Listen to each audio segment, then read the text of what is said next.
Hello பீபர்ஸ், welcome to filmi craft. நான் உங்கள் அருண். இந்த எபிசோடில் நம்ம பார்க்க போகிற படம் 2024 ஒரு ஜாப்பனீஸ் கிரைம் த்ரில்லர் படமாக வெளியான ஃபேஸ்லெஸ். இப்போ இந்த படத்துடைய கதை என்ன அப்படிங்கிறத லைட்டாக இங்கே நம்ம பார்த்துருவோம்.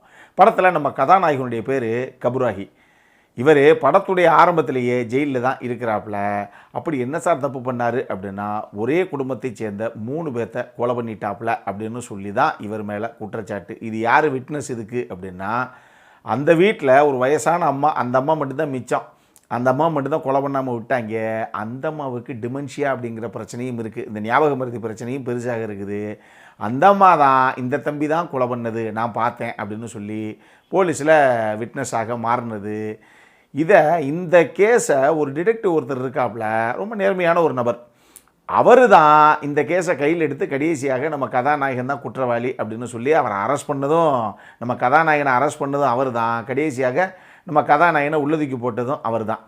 இப்போ படத்துடைய ஆரம்பத்திலேயே ஜெயிலில் இருந்து திடீர்னு உடம்பு சரியில்லை அப்படிங்கிற மாதிரி ஒரு விஷயத்தை கிரியேட் பண்ணி ஆழ்ந்த வேலை நம்ம கதாநாயகன் தப்பிக்கிறாப்புல. இப்போ என்னங்க, கிட்டத்தட்ட மரண தண்டனை விதிக்கப்பட்ட ஒரு குற்றவாளி அவன். கூடிய விரைவில் அவனுக்கு மரண தண்டனை கிடைக்க போகுது. இந்த தருணத்தில் ஆள் அப்ஸ்காண்ட் ஆகிட்டான், எப்படியாவது அவனை பிடிங்க, இன்னும் எத்தனை உயிரை வேணாலும் அவன் காவு வாங்கிடுவான் அப்படின்னு சொல்லி இப்போ போலீஸ் டீம்லேருந்து நம்ம எந்த டிடெக்டிவ் நம்ம கதாநாயகனை தூக்கி உள்ளே போட்டாப்லையோ அவருக்கே மிகப்பெரிய ப்ரெஷர். எப்படியாவது அந்த பையனை பிடிச்சி உள்ளே போடுங்க திருப்பி அப்படின்னு. இப்போ அவர் நம்ம கதாநாயகனை பொறுத்தளவுக்கு இவர் ஒரு பக்கம் பதுங்க, நம்ம டிடெக்டிவ் இன்னொரு பக்கம் பாய. இதுக்கப்புறம் கடைசியாக என்னதான் நடந்தது இந்த படத்தில், இதுதான் இந்த படத்துடைய மொத்த கதையை.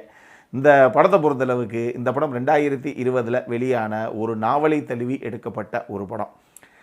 உண்மையை சொல்லணும் அப்படின்னா, அந்த நாவலை தழுவி ஆல்ரெடி ஒரு 4 பார்ட் இருக்க மாதிரி ஒரு டிவி சீரீஸும் வெளியே ஆயிடுச்சு. ஸோ இப்போ இதை படமாக எடுத்திருக்காங்க 2024. இந்த படத்தை பொறுத்தளவுக்கு முதல் விஷயம் தெளிவாக தெரிஞ்சுக்கோங்க, இது ஒரு ஜாப்பனீஸ் கிரைம் த்ரில்லர்.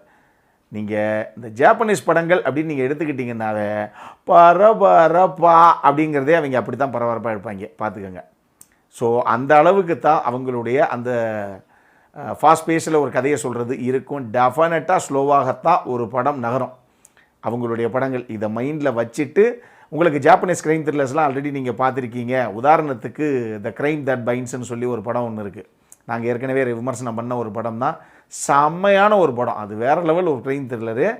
ஆனால் அந்த படமே பார்த்திங்கன்னா கொஞ்சம் மெதுவாகத்தான் போகும். அங்கங்கே பரபரப்பு இருக்கும், அங்கங்கே மெதுவாக போகும். கிட்டத்தட்ட இந்த படமும் அப்படி தான்.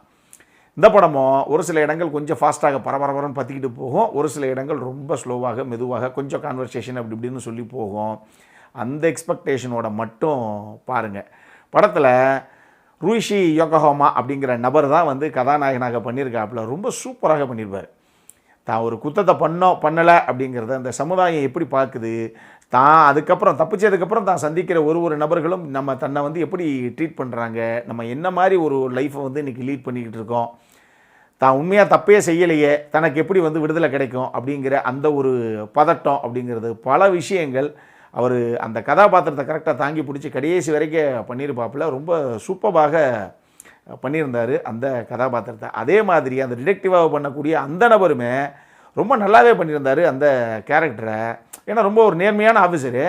அப்படி இருக்கிற பட்சத்தில் அவர் ஒரு இடத்துலையும் திடீர்னு இந்த இடத்துல அவர் இருக்காருன்னு நாங்கள் சந்தேகப்படுறோன்னு சொல்லி ஒரு இடத்துல போய் திடீர்னு உள்ளே பூந்து ரைடு பண்ணுற மாதிரிலாம் ஒரு சில காட்சிகள் இருக்குது. அதெல்லாம் ரொம்ப நல்லாவே இருந்தது இந்த படத்தில். இந்த படத்தில் இந்த 2 பேர் போக இன்னொரு ஃபீமேலுடைய கதாபாத்திரம் ஒன்று வரும். அது எதுன்னு நான் சொல்ல, நீங்கள் பாருங்கள். அந்த லேடியுமே, அந்த ஆக்ட்ரஸுமே ரொம்ப நல்லாவே பண்ணியிருந்தாங்க அந்த கதாபாத்திரத்தை. டெக்னிக்கலி இந்த கதைக்கு என்ன தேவையோ அது டெஃபினட்டாக இருக்குது அப்படின்னே நான் சொல்லுவேன். அது சினிமோட்டோகிராஃபி, மியூசிக், எடிட்டிங்னு எல்லா விஷயங்களும் தேவையான விஷயங்கள் எல்லாமே உள்ளே இருக்குது. இந்த படத்தை பொறுத்தளவுக்கு இது எல்லாமே ஒரு பக்கம் இருக்கட்டும். பட் இருந்தும் இந்த படத்தில் நான் சொன்ன மாதிரி ஒரு ஜாப்பனீஸ் கிரைம் த்ரில்லர் எப்படி இருக்குமோ அப்படி தான் இவங்களும் எடுத்து வச்சுருக்காங்க. இருந்தும் இந்த படத்துடைய கிளைமேக்ஸை இன்னும் கன்வின்சிங்காக சொல்லியிருக்கணும் அப்படிங்கிற மாதிரி தான் எனக்கு தோணுச்சு.